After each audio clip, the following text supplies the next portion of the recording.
Vamos então dar início à nossa audição, sem mais delongas.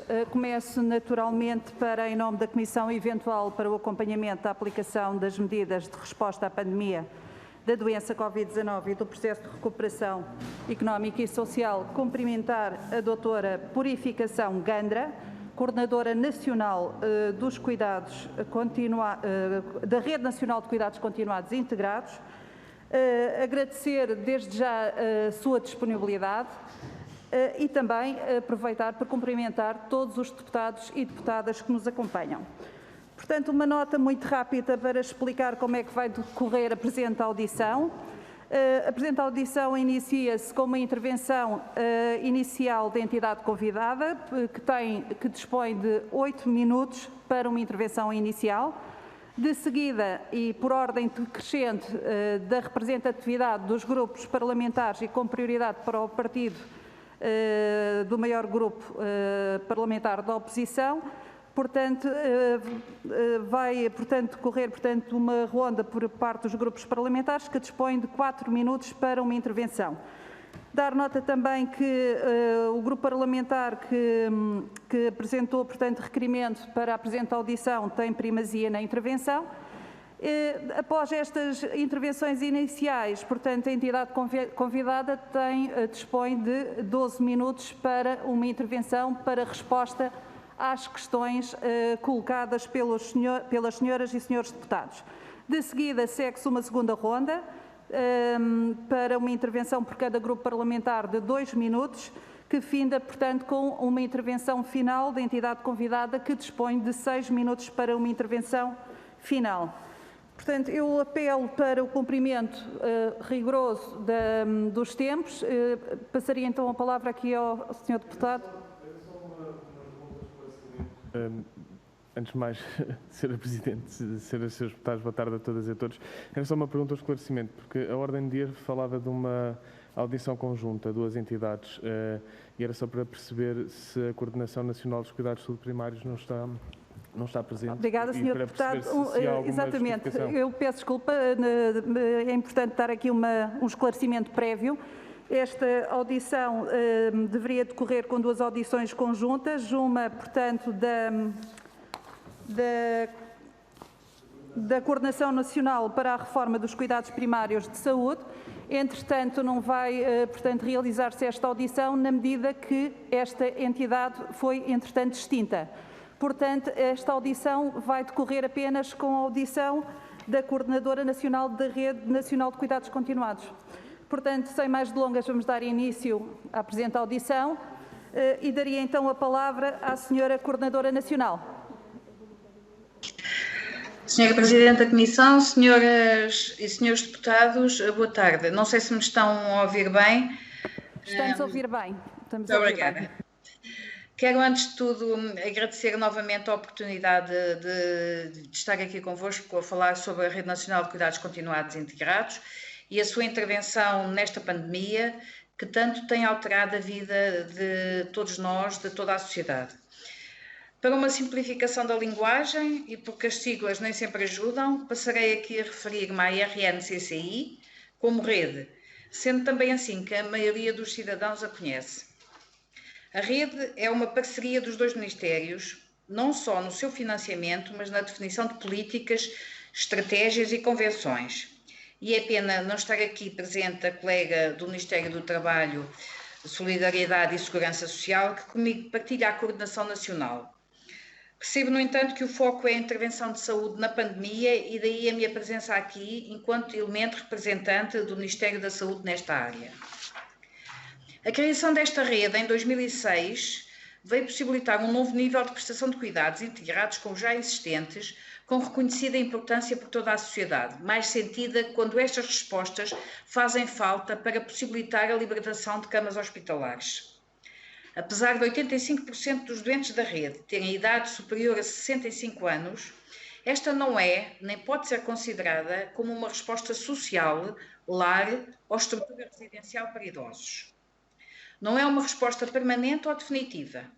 É uma resposta de cuidados de saúde com o apoio da área social, na procura da melhor resposta aos doentes e famílias, com vista ao seu regresso ao domicílio, o que é conseguido em cerca de 77% das situações. As suas equipas são constituídas por diversos profissionais de saúde de diferentes áreas técnicas. Através de contratos realizados com diversas entidades públicas, privadas e do setor social, a rede distribui-se por todo o país, havendo respostas em todos os distritos e na maioria dos concelhos, e cuidando anualmente de cerca de 50 mil doentes. Constituída por diversas tipologias de cuidados, de acordo com a necessidade e resposta em cuidados de saúde, tem atualmente 396 unidades de internamento com 9.500 camas. A rede dá ainda resposta a 5.700 doentes e famílias em cuidados domiciliários, através de cerca de 300 equipas comunitárias e unidades de ambulatório. A maioria das unidades da rede encontram-se em instalações novas, amplas e adequadas, apesar de existirem ainda algumas unidades em edifícios mais antigos.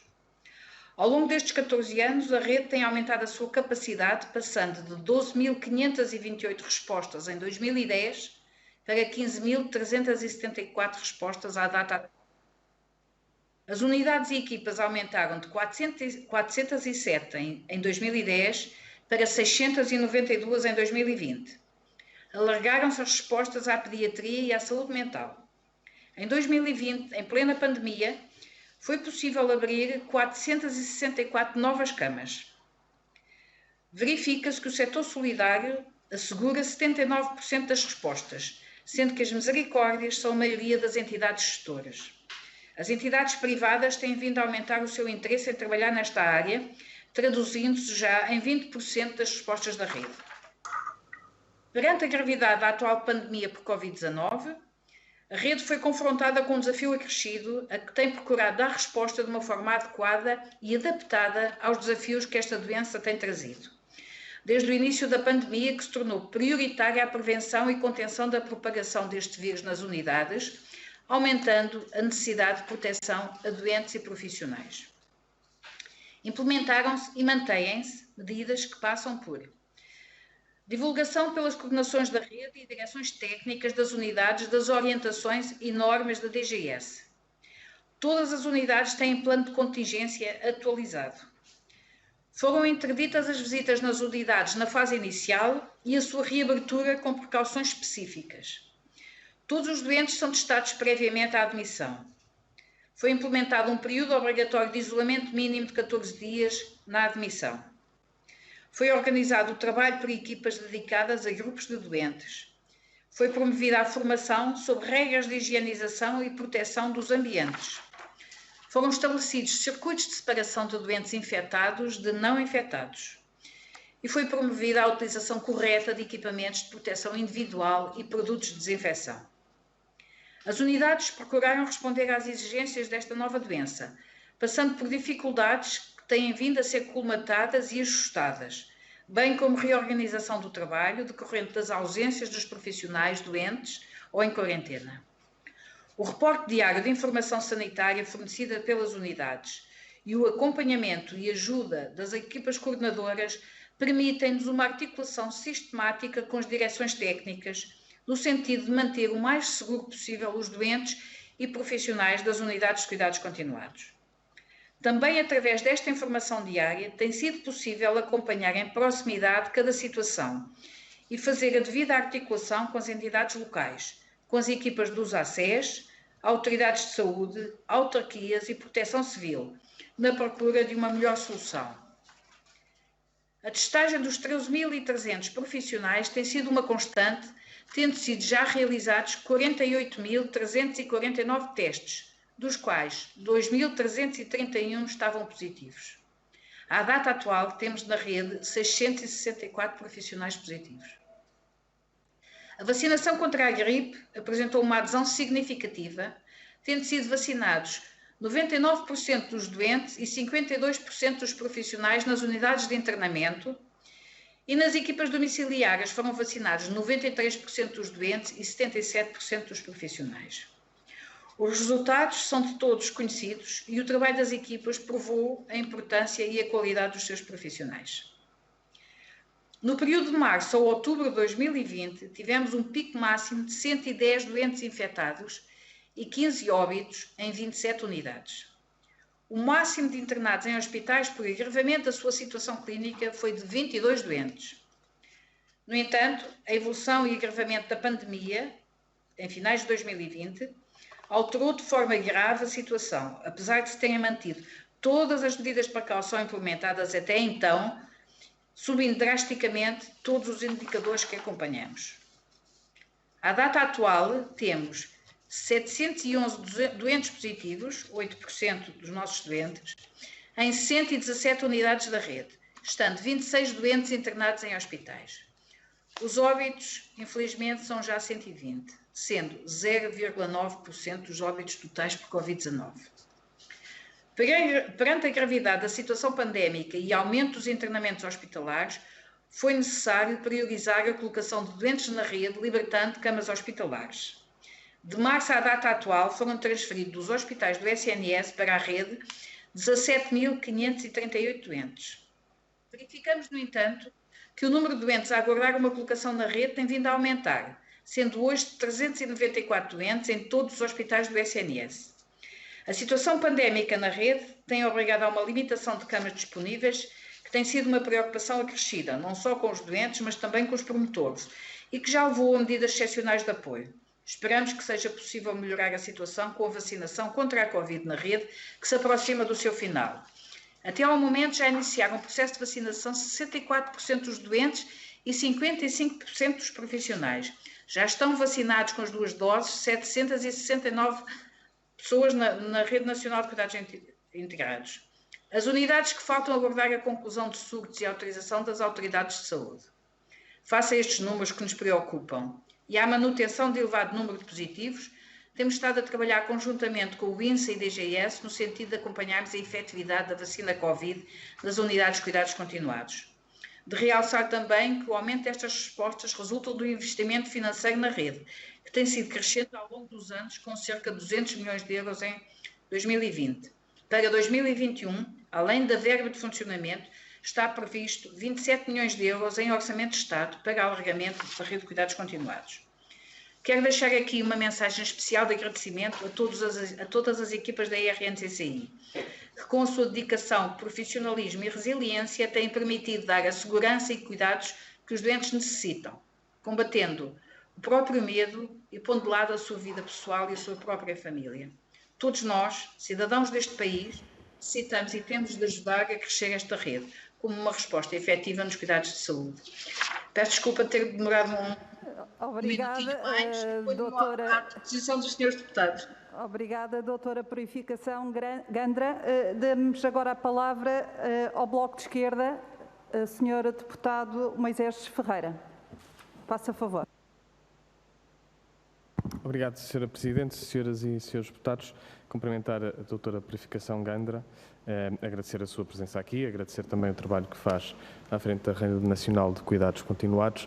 Nós ainda há pouco tempo tivemos a oportunidade de debatermos alguns destes assuntos na Comissão de Saúde, onde a doutora Purificação Gandra esteve também presente com também a sua colega do Ministério do Trabalho e Solidariedade Social, com quem reparte a coordenação da Rede Nacional de Cuidados Continuados e, portanto, tendo em conta essa audição recente, não vou repetir algumas das perguntas e obrigar a repetir algumas das respostas que foram feitas no momento.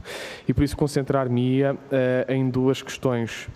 A primeira sobre a suficiência ou não de número de camas nos cuidados continuados, e de que forma é que a insuficiência de camas, que ainda existe e muito neste momento, pode ter impactado também na capacidade de resposta e na disponibilidade de camas nos hospitais. Porque nós sabemos que há um fenómeno que existe muito no país, portanto não é esporádico, não é localizado, que são os chamados casos sociais de utentes que até já tiveram alta clínica, que não necessitam de cuidados tão diferenciados como num hospital, mas que por não ter resposta ajusante, nomeadamente a Rede Nacional de Cuidados Continuados, continuam a ficar em enfermarias dos hospitais, semana após semana, mês após mês, às vezes, até abrir uma vaga nos cuidados continuados. E por isso aquilo que eu perguntava era, neste momento, quantos utentes estão à espera de se abrir uma vaga nos cuidados continuados nas suas várias tipologias? Quantos estão neste momento e quantos aguardam em hospitais ou outras soluções que, entretanto, tiveram que ser encontradas para desocupar camas nas enfermarias? Ou seja, de que forma é que esta insuficiência de resposta à montante da resposta hospitalar também condiciona a resposta hospitalar para os cuidados que são necessariamente mais diferenciados e que necessitam de enfermaria? A segunda questão decorre da primeira e tem a ver com uma modalidade, uma tipologia de cuidados continuados que ao Bloco de Esquerda parece muito interessante, mas que é muito pouco utilizada, parece-nos, que tem a ver com os cuidados no domicílio. Ou seja, utentes que tenham, cuja habitação pode ser a habitação necessária e têm as condições necessárias para fazer a sua recuperação e a sua convalescência, etc. E que poderiam estar no domicílio, muitas vezes não estão. E aquilo que eu gostava de perguntar era o que é que está a ser feito por parte da rede e da coordenação da rede para aumentar as disponibilidades ao domicílio. Termino só para perguntar, porque deu aqui alguns números da vacinação, os profissionais estariam um pouco acima dos 50%, perguntar porque é que ainda não foram todos vacinados e perguntar também se existem casos, como por exemplo está a acontecer em alguns hospitais, infelizmente, de profissionais que até são profissionais de limpeza e estão muitas vezes em contacto direto com os utentes, mas por não ter vínculo com as instituições e, portanto, serem empresas, outsourcing, etc., não estão a ser considerados para a vacinação. Perguntar se nas instituições que têm a resposta de cuidados continuados, se está a garantir que todos os profissionais que realmente trabalham lá, independentemente do seu vínculo, mas que trabalham lá, estão a ser considerados para a vacinação. Muito obrigado. Obrigada, Sr. Deputado. Dou agora a palavra ao Grupo Parlamentar do PSD, à Sra. Deputada Cláudia Bento.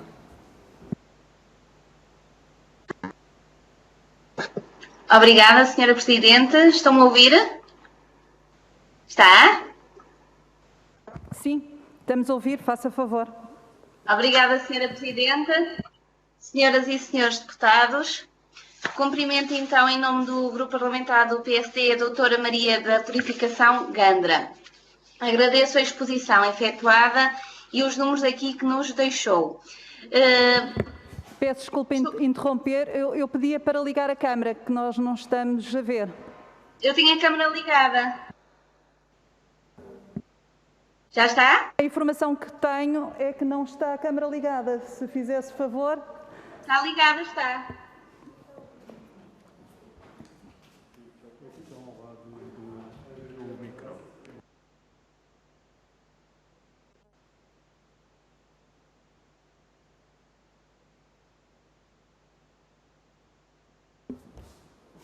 Ao lado do micro.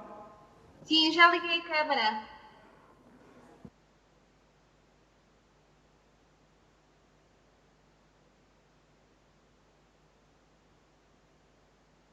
Bem, a informação que dispomos é que a câmara efetivamente não está ligada, mas então vamos continuar a audição sem a visualização. Quer então continuar, Sra. Deputada?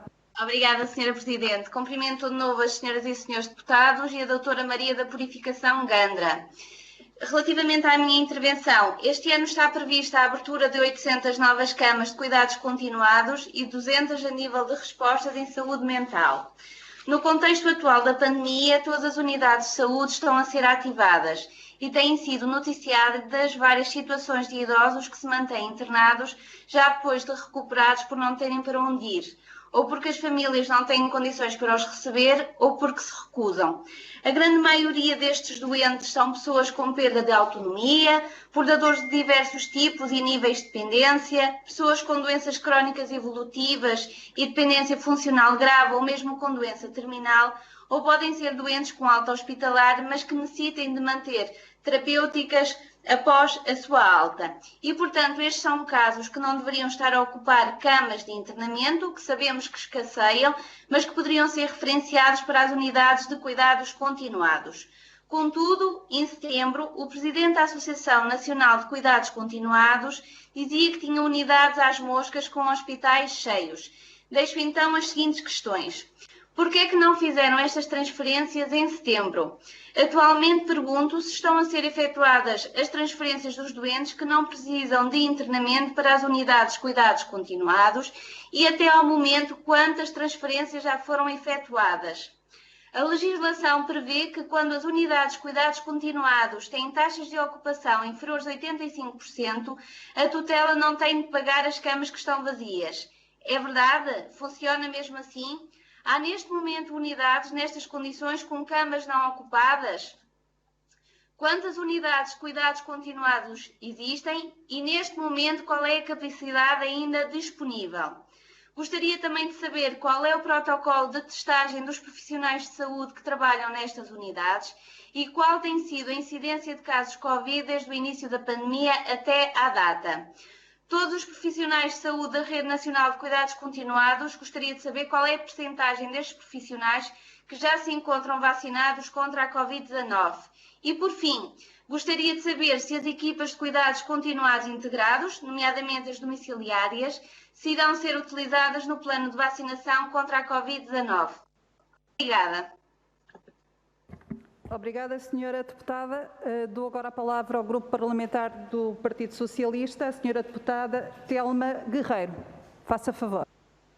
Muito obrigada, senhora Presidente. Não sei se me estão a ouvir e a ver. Estamos sim, senhora deputada, faça favor. Ok, muito obrigada. Então, cumprimentar naturalmente a doutora Profissão Gandra, cumprimentar a senhora Presidente e senhoras e senhores deputados. Obviamente, no cumprimento à doutora Purificação Gandra, gostaria muito de cumprimentar todos os profissionais que desenvolvem trabalho nos cuidados continuados no nosso país, que pelo aquilo que podemos perceber e até por todos os esclarecimentos que já, a intervenção inicial da doutora Purificação, percebemos o esforço enorme de articulação, o esforço enorme de colaboração que estão a fazer perante a realidade que vivemos no nosso país, e isso é de agradecer, e em nome do Grupo Parlamentar do Partido Socialista assim o faço. Gostaria também de realçar, para iniciar a intervenção, tirando até das palavras que a doutora Purificação aqui deixou, que existe uma recuperação clara naquilo que tem sido o investimento na rede de cuidados continuados. Sabemos, é certo, e até pela cobertura nacional que os cuidados continuados têm, que ainda há um caminho longo a fazer e percebemos também isso naquilo que é a perspectiva do orçamento para 2021, nestes 27 milhões que estão sinalizados de alguma forma para novas camas, para novas respostas nos cuidados continuados, percebemos este investimento que o Governo vem fazendo nesta área.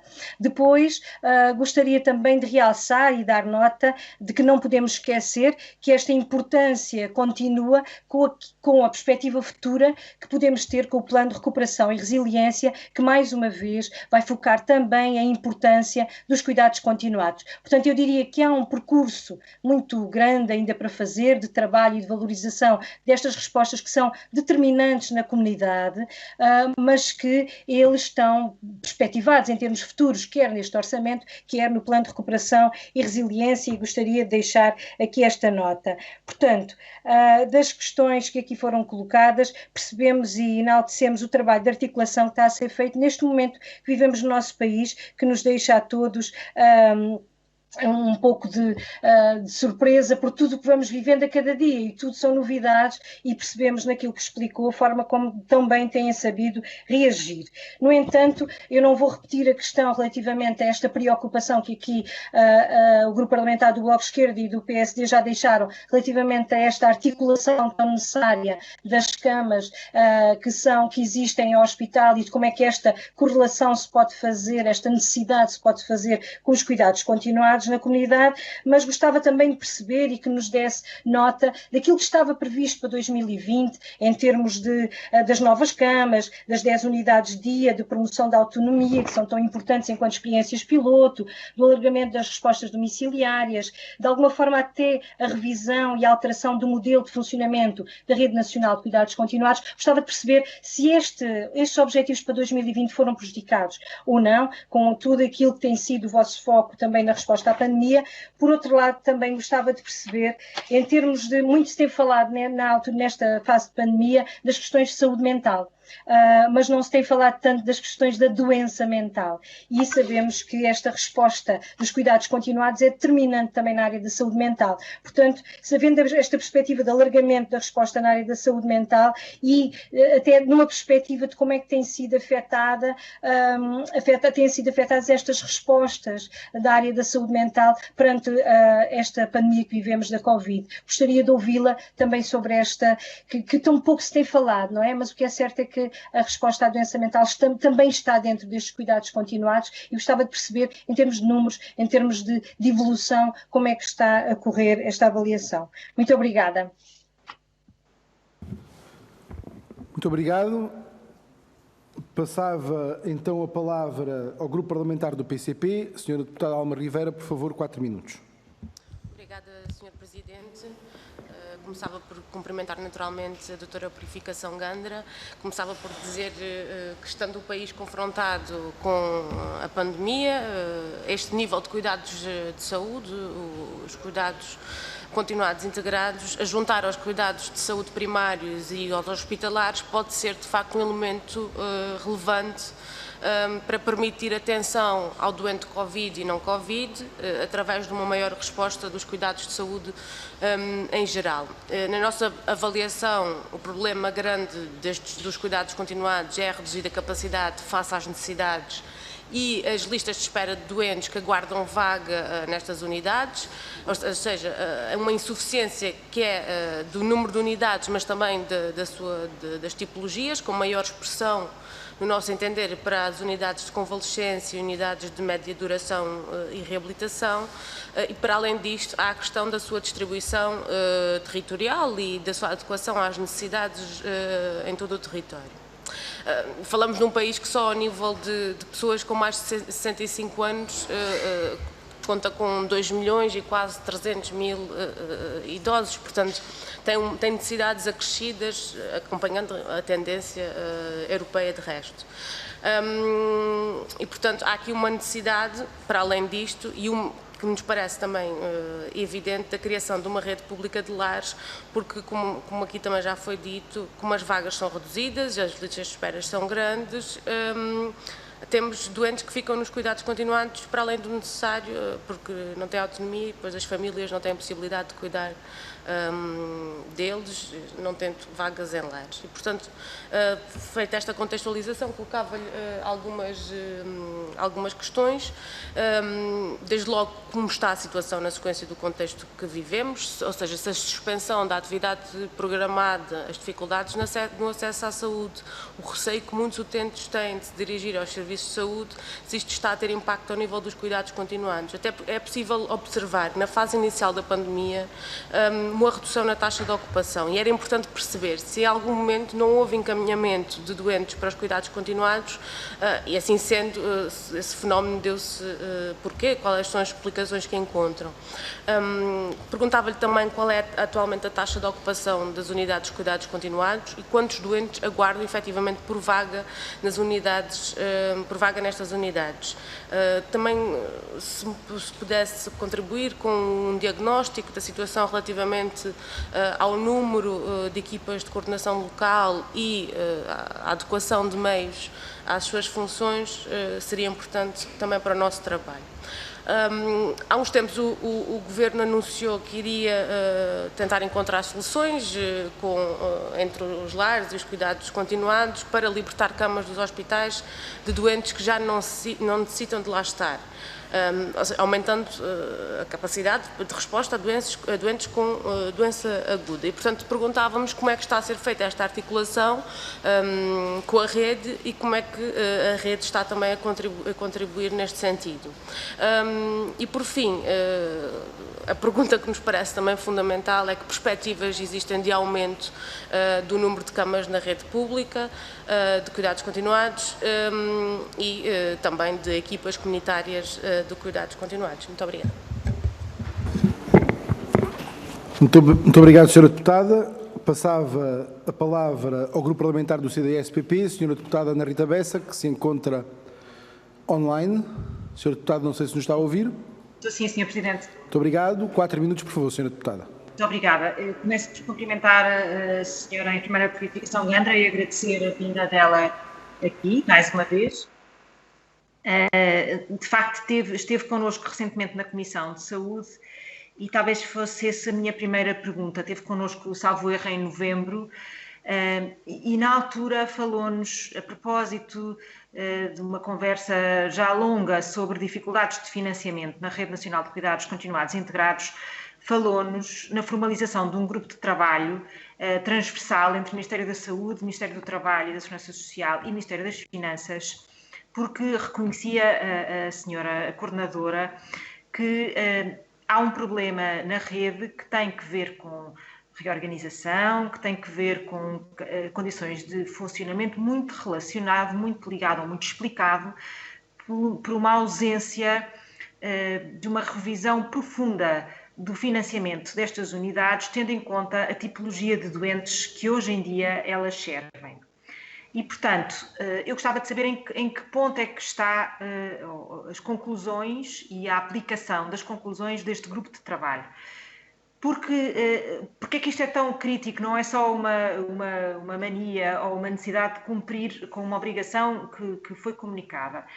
Isto é muito importante porque estas unidades estão neste momento muito sobrecarregadas do ponto de vista de custos, por um lado, porque ao contrário, por exemplo, das ERPs, não beneficiaram de nenhum programa como o Adaptar Social Mais, que previa um financiamento, previa linhas de financiamento quer para EPIs, quer para atualização ou recondicionamento das condições de prestação do serviço, incluindo até nas próprias infraestruturas, não beneficiaram dessa linha, por um lado, e por outro lado, há muito tempo que se vem queixando, devido às questões legais e que muito bem impõem que tenham um determinado rácio de enfermeiros e de cuidados médicos, que nesta fase tornou-se muito difícil garantir esses profissionais nestas unidades.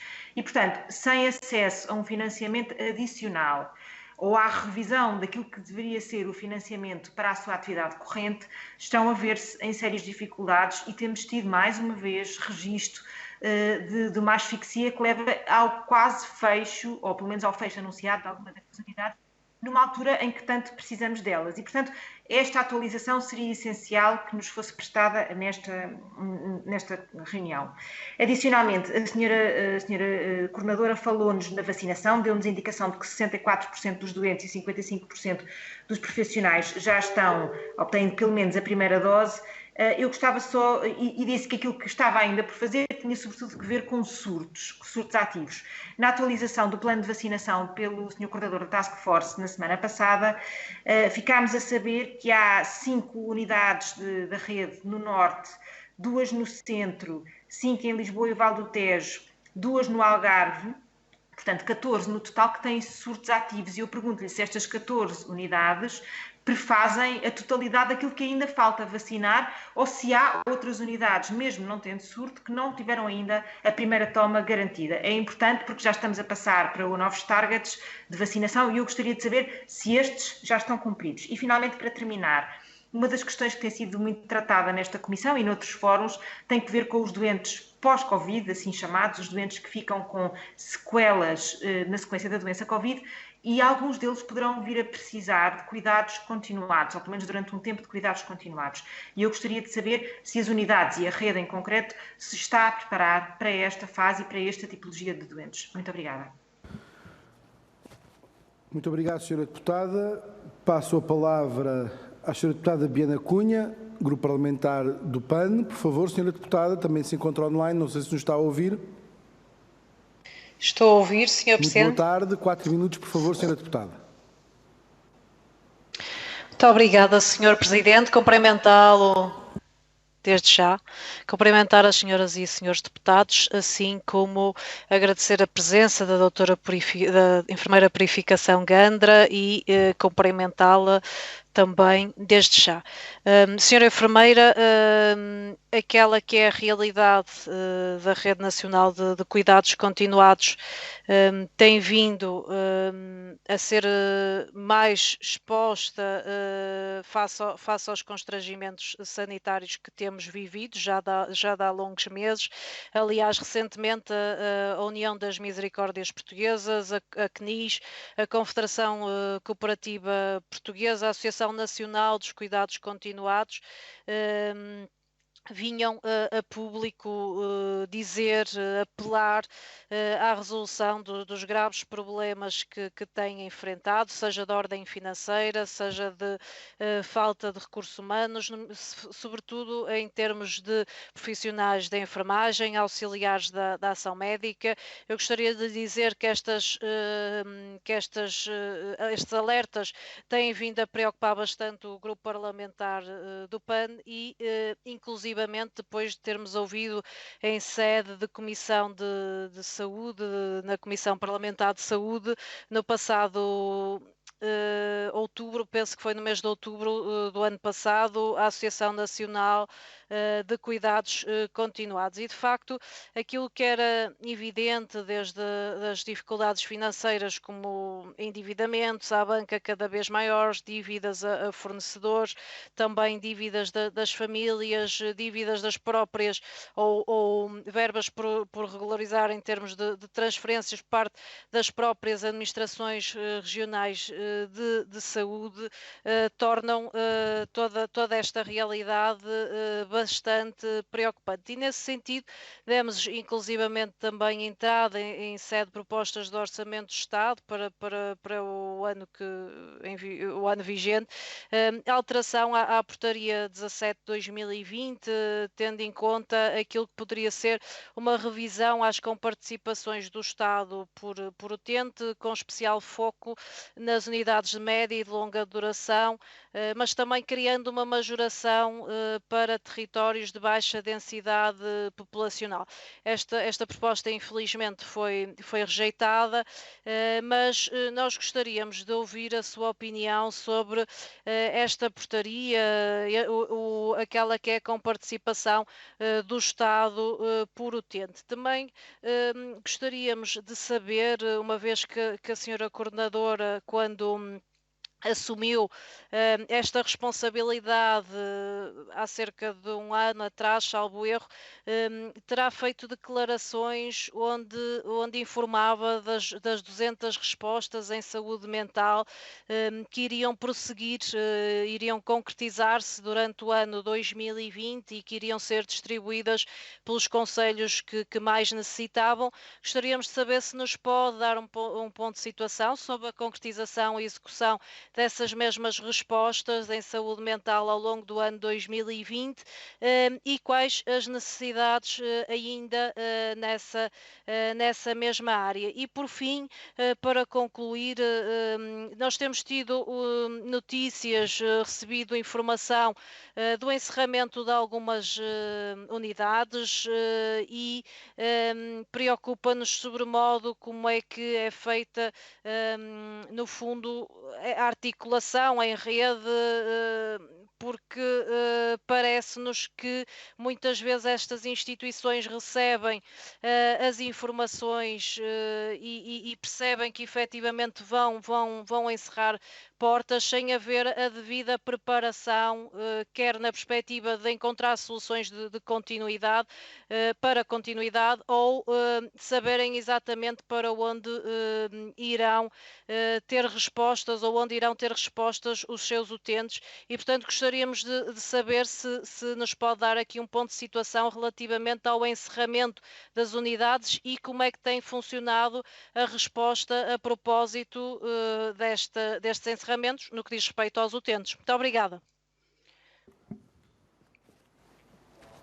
Muito obrigado, Sra. Deputada. Não havendo mais inscrições nesta primeira ronda, passava então a palavra à Sra. Coordenadora da Rede Nacional de Cuidados Continuados, a enfermeira Purificação Gandra, para responder.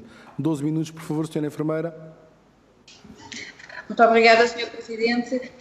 Peço só que, se tiver-me aproximado do tempo, vou tentar controlar e responder a todas as questões, mas, por favor, que me alerte. Começando pelas questões do Sr. Deputado Moisés Ferreira, do Bloco de Esquerda, e relativamente à questão de se as câmaras são ou não suficientes na rede de cuidados continuados integrados, como é claro e como temos sempre vindo a dizer e como temos trabalhado nesse sentido e em todas as legislaturas se tem procurado de alguma forma aumentar as câmaras de cuidados continuados, é porque exatamente elas fazem falta e, portanto, vão sendo abertas e vão sendo autorizadas à medida da possibilidade dos orçamentos de Estado e à medida da possibilidade também da existência de promotores que querem trabalhar com rede de cuidados continuados. Estamos a viver uma situação muito diferente daquela que planeámos em 2019 para o orçamento de 2020, em que realmente nós programámos uma quantidade de camas, de aberturas de algumas unidades que teve que ser reajustada e adaptada à situação que surgiu repentinamente e, portanto, é nesse sentido que vamos acompanhando e vamos fazendo os esforços para abrir mais camas, sendo que, tal e qual como o Sr. Deputado diz, a prioridade não pode ser, nem deve ser só camas de internamento. Portanto, as respostas de cuidados domiciliários preocupam-nos. Sabemos que neste momento são insuficientes, mas também conhecemos a realidade do terreno e sabemos que as equipas que apoiam os cuidados domiciliários estão localizadas nos cuidados de saúde primários e são as equipas que estão neste momento a intervir ativamente no acompanhamento da pandemia e, portanto, é nesse sentido que, percebendo isto, queremos efetivamente alargar respostas de cuidados domiciliários, mas quando tivermos as condições para o fazer e quando conseguirmos, de alguma forma, minimizar os impactos que esta pandemia está a ter. Por outro lado, gostaria de ressalvar aqui, e esta questão irei dizê-la já de uma forma alargada a todos os senhores deputados e gostaria de mais uma vez vincar esta situação. A rede de cuidados continuados é uma resposta de saúde, não é uma resposta social. E, portanto, nós não conseguimos de maneira nenhuma dar resposta às situações sociais que estão a aguardar uma resposta da sociedade no sentido de permitir uma resposta definitiva. Ou seja, a rede de cuidados continuados implica profissionais de saúde, equipamentos de saúde e referenciações com base numa avaliação de saúde. Portanto, embora se perceba, e nós na rede de cuidados continuados também temos utentes a aguardar uma resposta social, porque já a rede de cuidados continuados já ultrapassou aquilo que poderia dar a nível da intervenção de saúde, mas não é essa a sua finalidade e, portanto, não pode ser, de alguma forma, criada a expectativa que a rede de cuidados continuados integrados vai resolver os problemas da necessidade de respostas sociais. Vou dizer novamente, nós temos 394 pessoas nos hospitais referenciadas para a rede de cuidados continuados a aguardar vaga, que ainda não conseguimos colocar, exatamente porque temos também situações de surtos e pessoas infectadas dentro da rede, e temos conhecimento que estão 163 utentes a aguardar uma resposta social nos hospitais do Serviço Nacional de Saúde. Ressalvar que foram colocados pelo Ministério do Trabalho e da Solidariedade e Segurança Social 1.660 pessoas em vagas sociais desde que começou a pandemia. Portanto, relativamente à questão de porque é que os profissionais de saúde não foram todos vacinados, os dados que nós temos foi de vacinações que foram realizadas nas unidades de cuidados continuados. Portanto, nós na rede de cuidados continuados, e como é do conhecimento de todos, os nossos profissionais, muitos deles, trabalham em duplo emprego. E, portanto, são vacinados pelas suas instituições de origem. Portanto, neste momento, mas esse levantamento não conseguimos ainda fazer porque ainda estamos em fase de processo de vacinação, segundas doses e algumas primeiras doses das entidades que vão determinando os surtos. E, portanto, o conto final dos profissionais vacinados é muito superior. Há que também salvaguardar que a vacinação é um ato voluntário e, portanto, nós não podemos obrigar os profissionais de saúde a serem todos vacinados caso eles não queiram. Quanto aos profissionais sem vínculo na rede de cuidados continuados, essa questão nem sequer se levantou. Portanto, todas as pessoas, prioritariamente os doentes, depois os profissionais de contacto direto e que prestam cuidados diretos e depois os profissionais que trabalham na unidade com ou sem vínculo, desde que trabalhem na unidade. Que sejam prestadores de serviços, que tenham um vínculo temporário e que estejam a substituir alguém. Portanto, essas pessoas que têm contacto dentro da unidade, que circulam dentro de uma unidade, foram vacinados, desde que assim o quisessem. Relativamente à questão que já foi colocada pela senhora deputada do PSD, relativamente às 800 novas camas para 2020, sim, foram calculadas, foram programadas, mas como já disse, só foi possível abrir 464.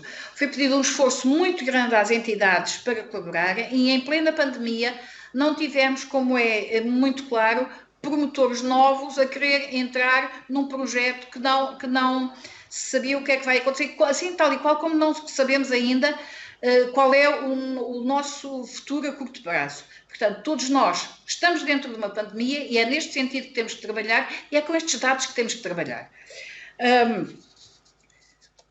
Relativamente aos hospitais estarem... Porque é que não fizemos mais transferências de doentes? Fizemos todas as que foi possíveis, todas aquelas que tivemos vagas e foram 17.538, como já referi.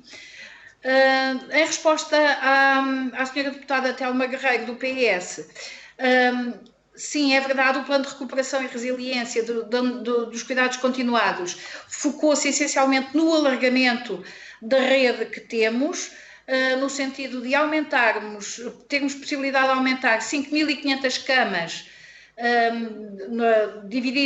distribuídas pelo país todo, com critérios que serão estipulados na altura da abertura dos concursos, de maneira a podermos ter uma cobertura a nível nacional de todas as tipologias, mas não só camas. Portanto, fizemos uma candidatura com a abertura de 1.000 lugares de cuidados domiciliários na rede geral, mais 1.000 na saúde mental, cuidados nas equipas de apoio domiciliário, 500 lugares em unidades de dia e promoção da autonomia, de maneira a permitir que as pessoas possam ter cuidados continuados, mas durante o dia, mas pernoitar na sua família, na sua casa à noite e continuar o seu processo de recuperação.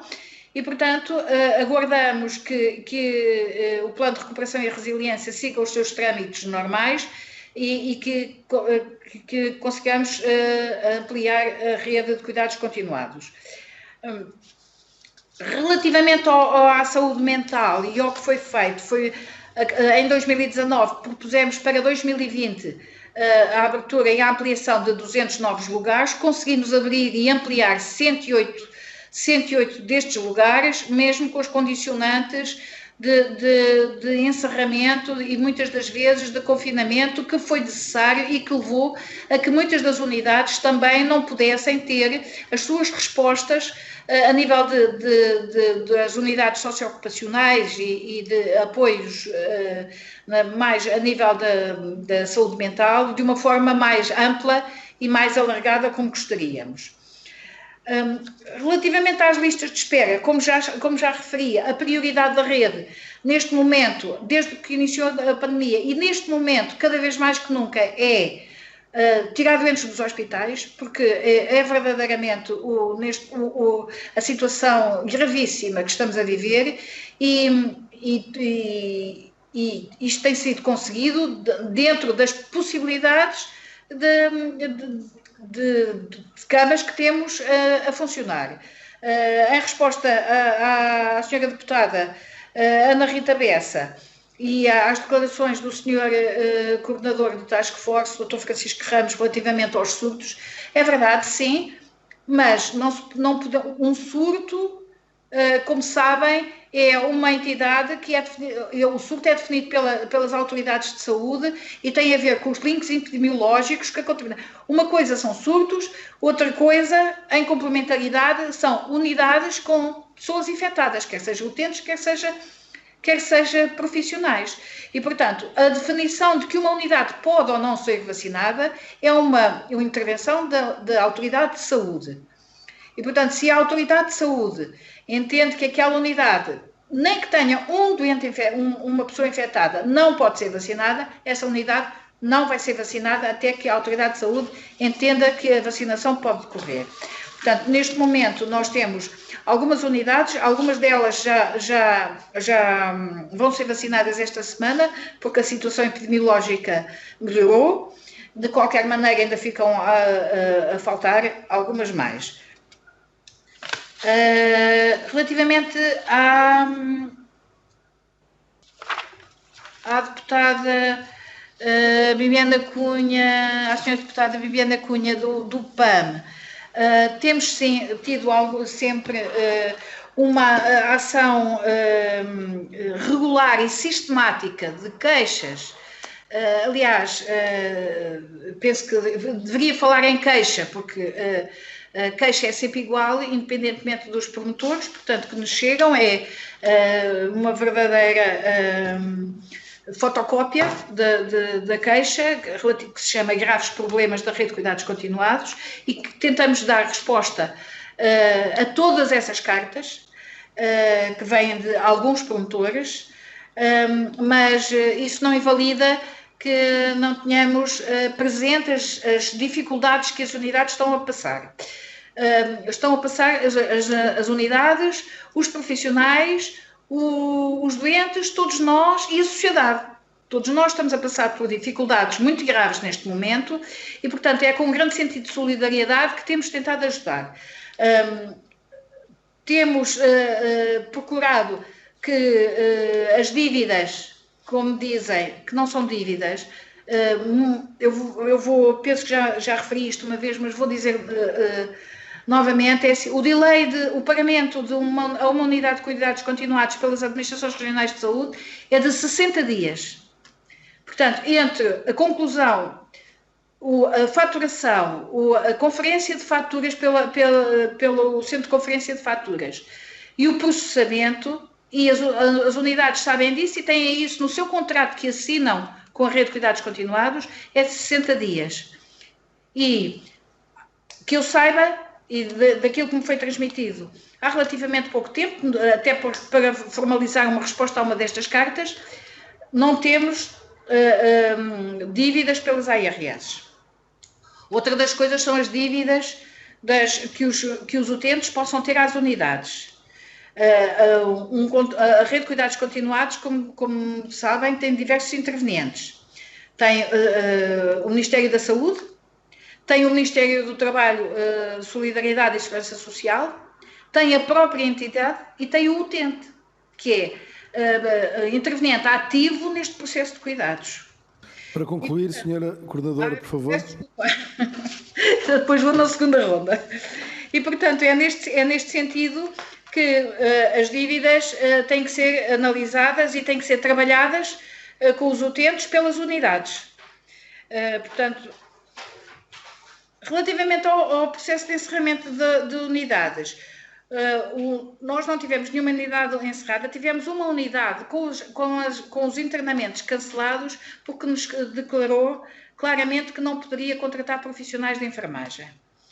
E, portanto, como nas unidades de cuidados continuados, estamos a falar de cuidados de saúde e não funcionam unidades de cuidados de saúde, de cuidados continuados sem enfermeiros, portanto, temporariamente, porque esta unidade tem contrato com a rede até ao final de 2021, temporariamente esta unidade foi acordado com esta unidade, fazemos o encerramento das suas camas até ser possível esta unidade fazer contratação de novos profissionais. Peço desculpa, Sr. Presidente. Alarguei. Muito obrigado, Sra. Enfermeira. Passamos de imediato à segunda ronda, para a qual registro 3 inscrições e daríamos a palavra à Sra. Deputada Cláudia Bento, do Grupo Parlamentar do PSD. Sra. Deputada, por favor. 2 minutos. Obrigada, Sr. Presidente. Penso que se mantém o problema técnico que não me conseguem visualizar, certo? Nós ouvimos perfeitamente, Sra. Deputada. Pronto, ok, então vou continuar. Queria agradecer à doutora Purificação Gandra as explicações dadas e as preocupações aqui trazidas. No final de dezembro, em plena pandemia, a falta de enfermeiros levou ao encerramento de uma unidade de cuidados continuados de longa duração em Manutenção e Sintra e à transferência de 25 utentes para as outras unidades da região de Lisboa e Val do Tejo e Centro. Também já previamente tinha sido mencionado em 2014 o encerramento de uma unidade de cuidados continuados em Chaves. Num comunicado, a Associação Nacional dava conta desde há 3 anos que vinha a alertar para a falta de enfermeiros no mercado de trabalho, bem como para o subfinanciamento da Rede Nacional de Cuidados Continuados. Problemas que também tinha comunicado à Comissão de Saúde na Assembleia da República a 14 de outubro de 2020. Deste modo, questiono qual é que é a verdadeira necessidade efetiva de recursos, sobretudo humanos, com que a rede se depara neste momento. Quantos enfermeiros, quantos médicos e outros profissionais de saúde são necessários para que a rede funcione eficazmente? E, por fim, se pode falar sobre o subfinanciamento a que a Associação se refere. Obrigada. Muito obrigado, Sra. Deputada. Passaríamos a palavra ao Grupo Parlamentar do Partido Socialista. Sra. Deputada Ana Passos, por favor. Obrigada, Sr. Presidente. Cumprimento o Sr. Presidente, saúde a Sra. Coordenadora da Rede Nacional de Cuidados Continuados, a doutora Purificação Gandra, senhoras e senhores deputados.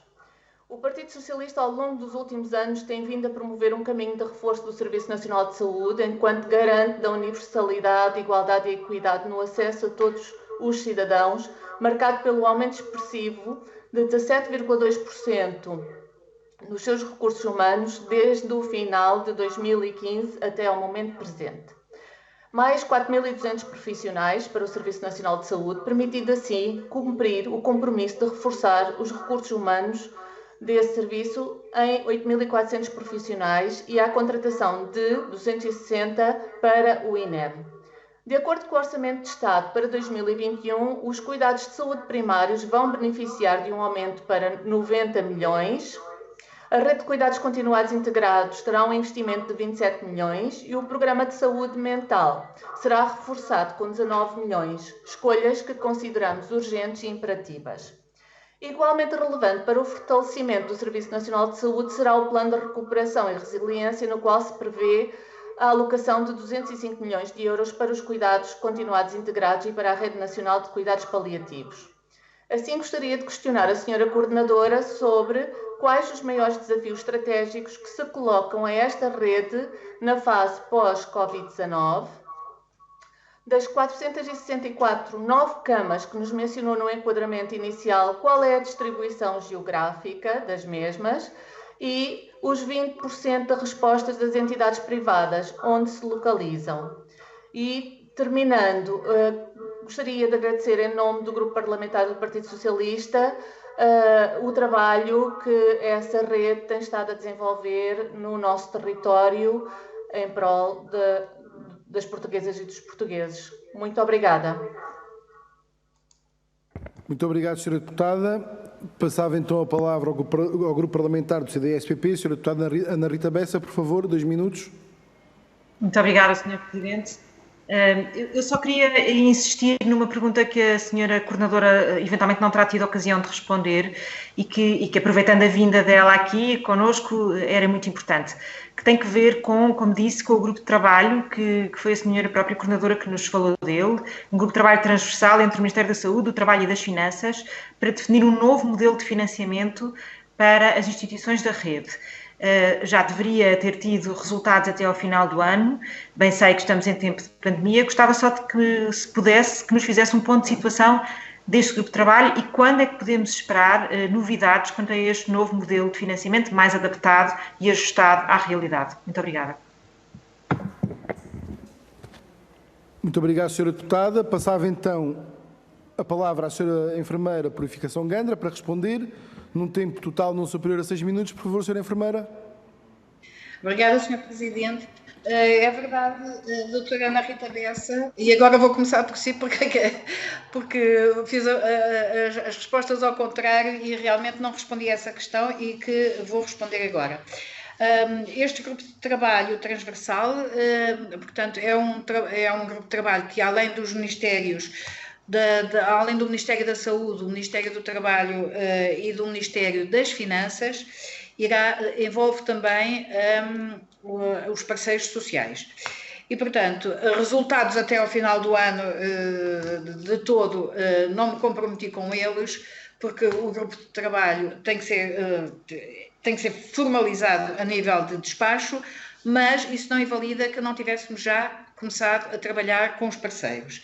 E, portanto, já tivemos reunião com os parceiros do setor social e solidário, portanto, tanto as coordenadoras dos 2 Ministérios da Saúde e da Segurança Social, no sentido de definirmos variáveis que poderão interferir nesta reformulação, desta revisão deste modelo de funcionamento e financiamento da rede de cuidados continuados e portanto, é nisso que estamos a trabalhar e estamos a trabalhar. Não temos resultados, nem os resultados com um trabalho desta envergadura surgem ao fim de 1 mês ou de 2 meses.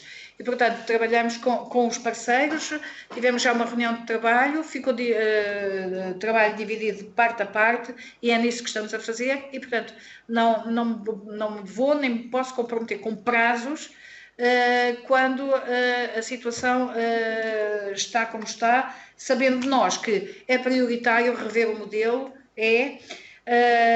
provavelmente vão surgir situações nesta revisão de modelo que têm a ver muito também com o pós-Covid, como refere a senhora deputada Ana Passos, porque verdadeiramente observamos que só alargar a rede a nível de internamentos não é suficiente. Por outro lado, também temos que caminhar numa perspectiva de ir ao encontro das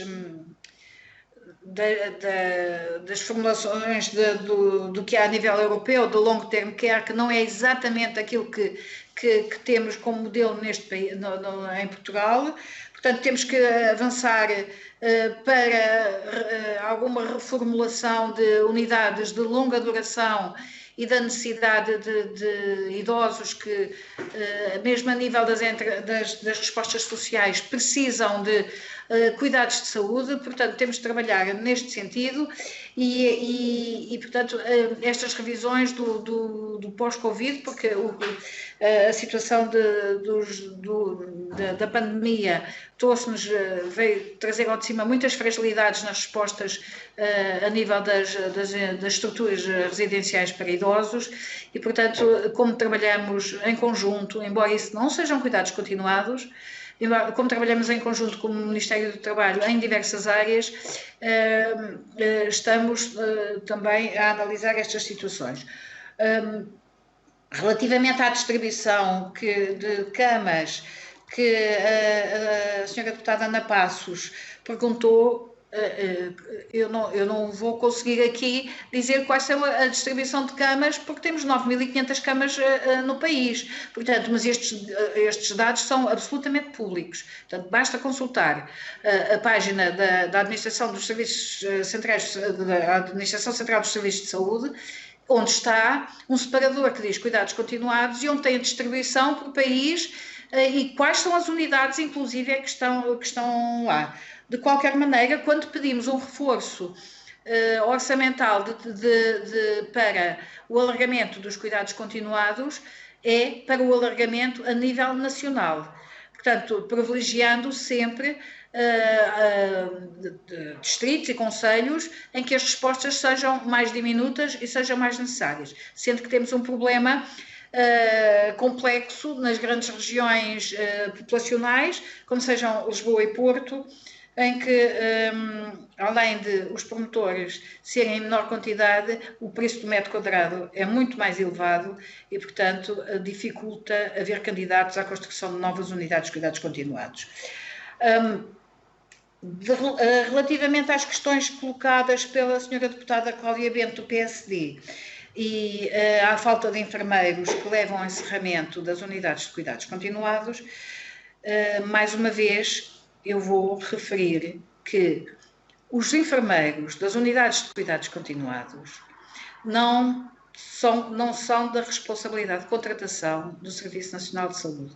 Nós não podemos, nem temos qualquer mecanismo legal de contratar pessoal para uma entidade que tem um acordo com o Serviço Nacional de Saúde, em que esse acordo implica a dotação de equipamentos e de recursos humanos.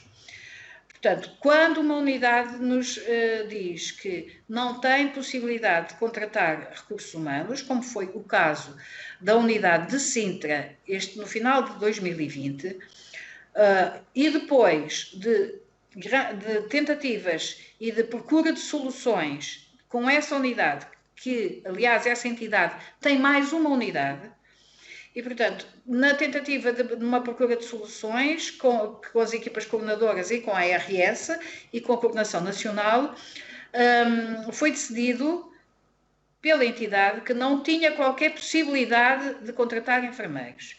E, portanto, a nossa obrigação, enquanto representantes do Ministério da Saúde e do Ministério do Trabalho, é salvaguardar a segurança destes utentes. E, nesse sentido, foram contactadas todas as famílias e foi procurada uma resposta, seja na região, seja fora da região, que as famílias aceitaram e estes doentes foram transferidos em segurança para outras unidades. E, enquanto coordenadora da rede, é esta sempre a posição que irei tomar quando surgir uma situação destas. Claro que assim, nós não queremos unidades fechadas e faremos tudo para ter unidades abertas. Mas não podemos ter nem unidades abertas com falta de profissionais, nem os doentes a correr riscos relativamente à segurança. Portanto, foi esta a decisão que tomamos, provavelmente sujeita a muitas discórdias, mas foi a que entendemos que seria a mais segura e a mais ética para as pessoas. Relativamente ao número de profissionais que existe na rede, não podemos de forma alguma fazer um bolo total, porque cada unidade de cuidados continuados tem um contrato que exige uma determinada carga horária de profissionais, dependendo da tipologia desses mesmos cuidados. Portanto, isto tem que ser analisado caso a caso. Muito obrigado, Sra. Enfermeira Coordenadora da Rede Nacional de Cuidados Continuados. Agradecer às senhoras e aos senhores deputados, agradecer sobretudo à senhora enfermeira a sua disponibilidade para estar hoje aqui connosco, para responder às perguntas que lhe foram formuladas, uma vez também não tive a oportunidade de a cumprimentar no início da reunião, porque não estava presente, agradecer a sua disponibilidade e dizer que também estaremos à disposição para aquilo que entender. Muito obrigado, obrigado a todos, até amanhã. Muito obrigada a todos também, Sr. Presidente.